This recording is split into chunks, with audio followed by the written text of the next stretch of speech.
નામ અને તમારું પરિચય? નામ અબ્દુલ કરીમ, શું સમસ્યા છે? જાગૃત નાગરિક. આ સમસ્યા એ છે કે ગામ ગોધરામાં છેલ્લા કેટલા વર્ષોથી સરપંચની સીટ ઉપર વર્ષાબેન કનર મહેશ્વરી જેની અરજીઓ કરેલ છે, માહિતીઓ માંગેલ છે, બરાબર. પોતે પોતાના ઘરની સામે ગેરકાયદેસર બાંધકામ કરેલ છે, તો એ બાંધકામ પણ તોડ્યો નથી, કોઈ કાર્યવાહી થતી નથી. કારણ કે એ પોતે ભાજપમાં છે, ભાજપના માણસો છે. તો આ હરસંઘી કહે છે કે હું ટાંટિયા માંગી નાખીશ, આમ કરીશ, ઓમ કરીશ. તો આના ઉપર કાં કાર્યવાહી નથી થતી, નથી કાંઈ કામ થતા. ગોધરાનો વિકાસ થતો, બરાબર, ભ્રષ્ટાચાર થાય છે. તો હવે એને જિલ્લા પંચાયતમાં સીટ મળે છે તો વધારે ભ્રષ્ટાચાર કરે છે. એટલે અમે કોઈ રાજકીયોને સંબંધ નથી, કોઈ પાર્ટીમાં નથી. અમે જાગૃત નાગરિક તરીકે એટલો કહેવા માંગીએ છીએ કે ઈમાનદાર માણસને ચૂંટજો, આવા ભ્રષ્ટાચારીઓને ન ચૂંટજો, જે તમારા ઉપર રાજ કરશે ખોટી રીતે ને ભ્રષ્ટાચાર કરશે, પોતાના ઘર ભરશે, કામ તો કોઈ કરશે નહીં.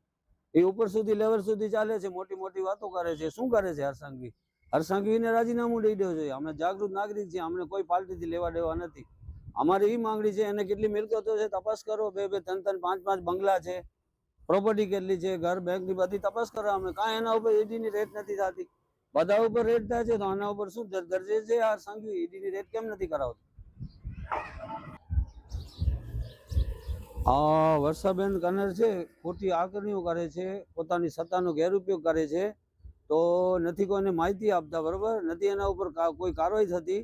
તો આ બધો એની સીઆઈડી દ્વારા તપાસ કરવામાં આવે, કે મોટી ગાંધીનગર ટીમ દ્વારા તપાસ કરવામાં આવે. અહીંયા તો બધા વેચાવ માલ છે, કચ્છમાં બધા વેચાવ માલ છે, પૈસાથી બધો વેચાઈ જાય છે. અને આપ જોઈ પણ રહ્યા છો, બધો હાલમાં વેચાય છે. એટલે આના ઉપર તાત્કાલિક એક્શન લેવામાં આવે, એ અમારી માંગણી છે.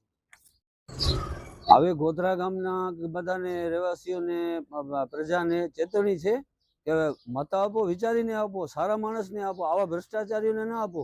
જે સરપંચ હોય ને આવા કામ કરે છે તો જિલ્લા પંચાયતમાં હશે તો ડુંગર મુગર બધા વેચી નાખશે. શું કરશે એ તો હવે આગળ જતા ખબર પડશે. જો સરપંચ છે ને એવા એમનો મગજ હાલે છે તો પછી આગળ જતા શું કરશે, શું નહીં વેચે. એટલે મતદારોને વિનંતી છે કે સારા માણસને ચૂંટો. અમને કોઈ લેવા દેવા છે નહીં, અમે રાજકારણમાં પણ નથી. સવાલ એ છે કે સારા માણસને ચૂંટો, જે આપણે કામ કરે, ગરીબોના કામ કરે, અને ગોધરા ગામનો વિકાસ થાય. જિલ્લા પંચાયતમાં ભલે આવે, આવાને ચૂંટશો તો એ તો ભ્રષ્ટાચાર સિવાય કાંઈ કરવાના નથી.